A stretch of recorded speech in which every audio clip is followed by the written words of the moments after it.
उसमें सबसे बड़ी दिक्कत है those who are operating in one particular pocket, उनके लिए तो वो बहुत अच्छा है। बट जो कंपनियां पूरे पैन इंडिया में काम करती है, जहाँ पे डीलर को जे फॉर्म इशू किया जाता है वो कंपनी को इंटीमेट करने में वो 1 महीना लगा देता है, कभी कभी इन्फॉर्म भी नहीं करता है, वो केसेस में ये सबसे बड़ी दिक्कत आने वाली है।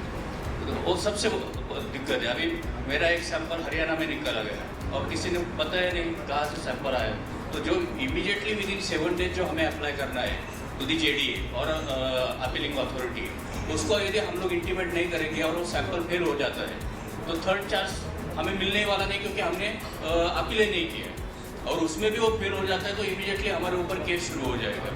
तो मुझे लगता है कि ये सिस्टम बिल्कुल इंडस्ट्री के लिए फ्रेंडली नहीं है, वो उसका वो करना ही चाहिए वो क्लॉज जो है, तो कि विद इन 7 डेज हमने अप्लाई करना है। जो अपना एग्जिस्टिंग सिस्टम है कि सेकंड सैंपल यदि फेल होता है, फर्स्ट सैंपल यदि फेल होता है, डेविएशन दोनों सैम्पलिंग में, तो we go for third analysis.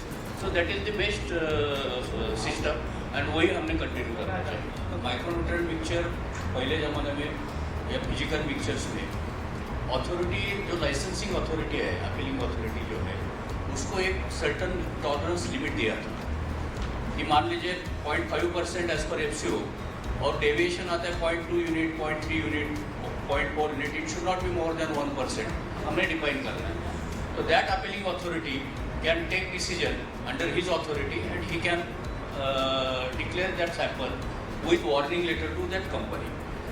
Not necessary कि every time there has to be a legal case, even though the variation is just 0.2 units or 0.3 units.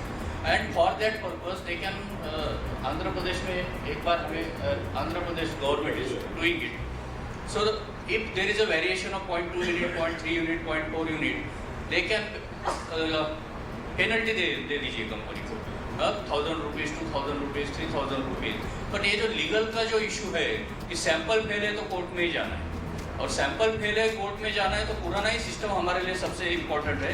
यदि कोर्ट में से हमें रिलीज होना है, नॉट न्यूट्रिएंट बेस्ड, उसमें क्या है कि तीनों लेबोरेटरी डिफरेंट रिजल्ट दे रही है, तो वो आपकी गवर्नमेंट लेबोरेटरी तीनों लेबोरेटरी करेक्ट एनालिसिस नहीं कर पा रही है, तो हम क्या प्रॉब्लम में है।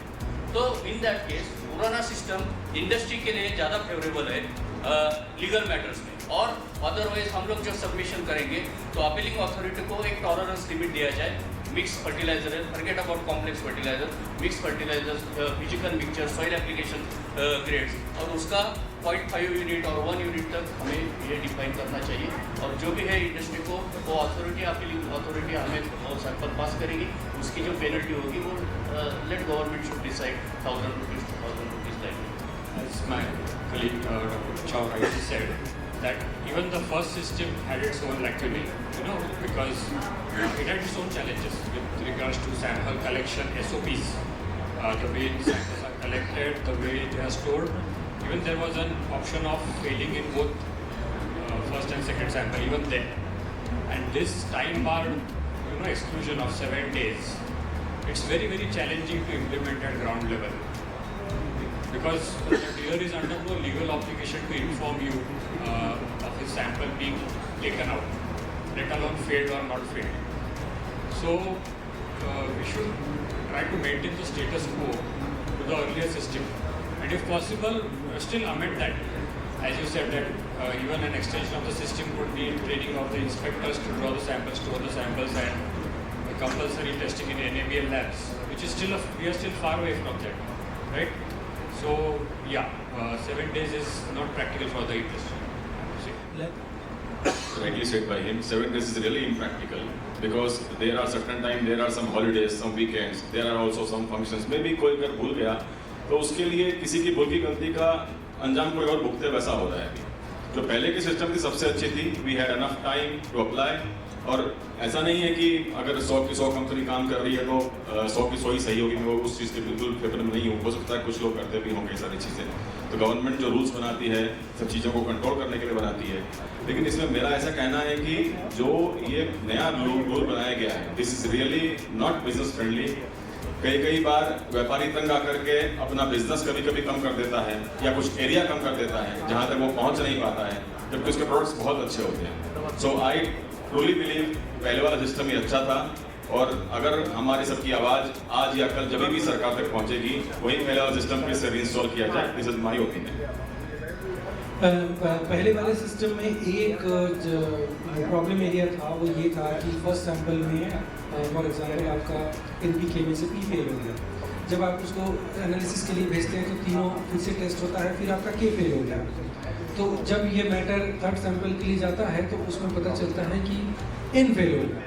अब बात ये है कि इसमें से किसको मान्यता दी जाए, कौन से टेस्टिंग को, और किसके बेसिस पे आगे की कार्रवाई की जाए, पहला दिक्कत। दूसरी दिक्कत ये थी कि सपोज अगर नाइट्रोजन में 0.5% का वो आया, जो टॉलरेंस तो है ही, उसके बाद भी 0.5% का डेफिशिएंसी मिला, तो 0.5% की डेफिशिएंसी से कितना बेनिफिट हो सकता है फॉर द सेलर कि उनको इस तरीके से क्रूसीफाई किया जाए। तो ये एक बार पहले के सिस्टम में प्रॉब्लम था, तो उसके लिए हम लोगों ने कुछ सजेशंस दिए थे कि उसको हम लोग ऐसा कुछ डिसाइड करें कि फर्स्ट टाइम अगर नाइट्रोजन फेल हुआ है तो नेक्स्ट टाइम में केवल नाइट्रोजन का ही टेस्टिंग हो, क्योंकि बाकी दोनों P और K में वो ऑलरेडी पास हो चुका है। तो नाइट्रोजन में अगर कोई इशू है ड्यू टू मॉइस्चर और due to any other reason, nitrogen has escaped from the packet, तो उस केस में नाइट्रोजन का टेस्टिंग करके उसको रिकन्फर्म किया जा सकता है, और अगर वो फेल है तो देन अकॉर्डिंगली प्रोसीडिंग्स हो सकते हैं।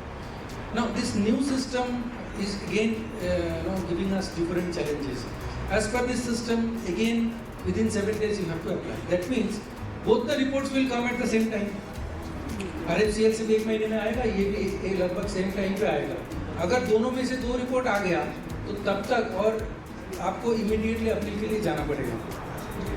और थर्ड सैंपल में, क्योंकि ये सॉल्युबल NPK हैं, उसमें तो सारे एलिमेंट्स होते हैं, कुछ में तो उसके साथ में जिंक और ये मिक्सचर भी होते हैं, तो जब उसमें से कोई भी दूसरा फेल हो गया तो क्या होगा, तो वो उस पर क्लैरिटी नहीं है।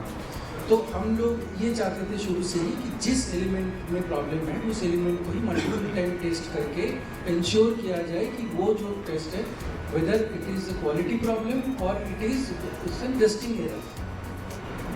मोस्ट ऑफ द कंट्रीज में ये होता है कि फॉर एग्जांपल 328, 20, तो उसका टोटल न्यूट्रिशन देखा जाता है।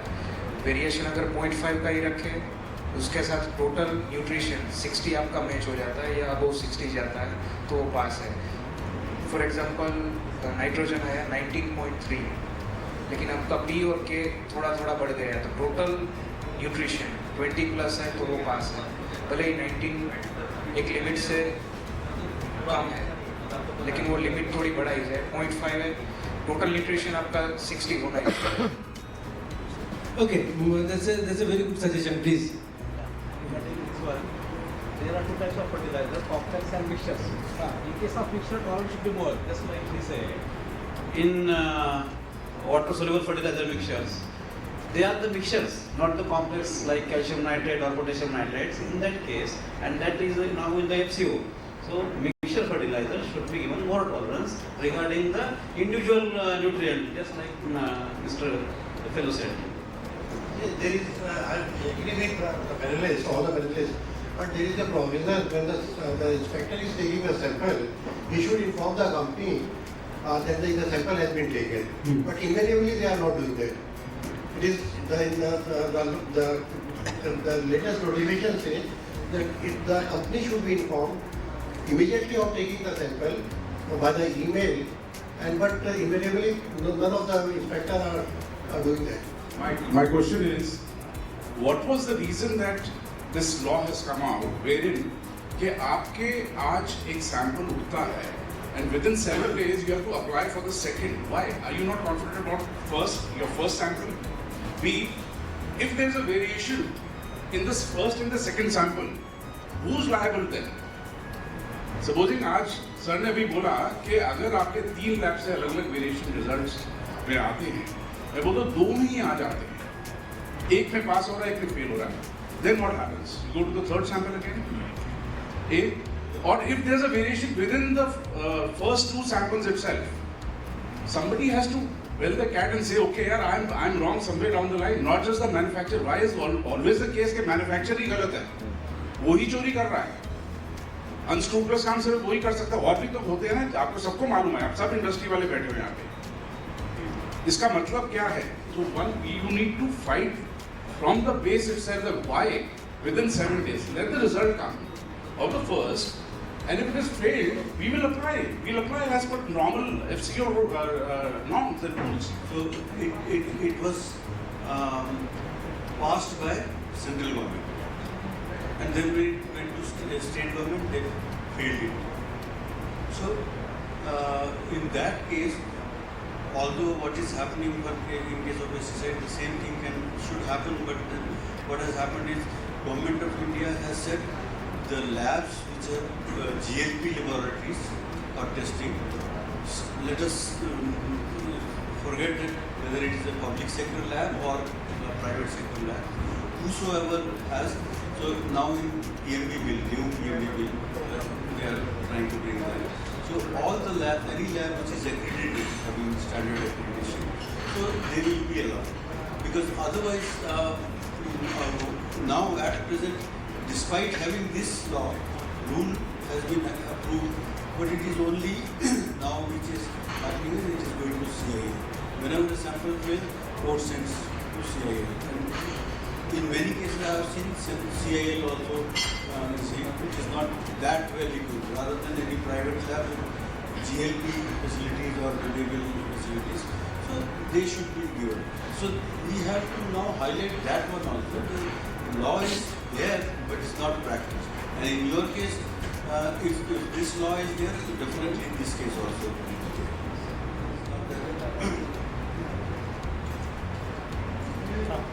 Okay, one last. ये 3 टायर सिस्टम से और एक प्रॉब्लम होता है ऑर्गेनिक फर्टिलाइजर में. एक्चुअली महाराष्ट्र में ऑर्गेनिक फर्टिलाइजर थर्ड सैंपल का परमिशन नहीं है. तो अगर with in 7 days if he fail तो फर्स्ट सैंपल में उनका ऊपर केस हो जाएगा. तो थर्ड सैंपल का 29B के अनुसार महाराष्ट्र में उनको परमिशन नहीं दिया है. तो फर्स्ट सैंपल के ऊपर अगर वो विद इन 7 days से फेल हो गया तो उनको फर्स्ट के ऊपर एक केस हो जाएगा. अगर सेकंड में फेल हो गया तो सुपर शेड का उन्होंने जो भी एक्ट लगाया, अभी उसका प्रादुर्भाव नहीं मालूम नहीं, लेकिन सुपर शेड के अगर फर्स्ट में पास है, सेकंड में फेल हो गया तो उनका भी केस हो सकता है. और ऑर्गेनिक फर्टिलाइजर का अगर सेकंड में minimum 8,000 rupees I think charges करना पड़ेगा. Very well said. We make a resolution here that we will be sending a memorandum to the government requesting them to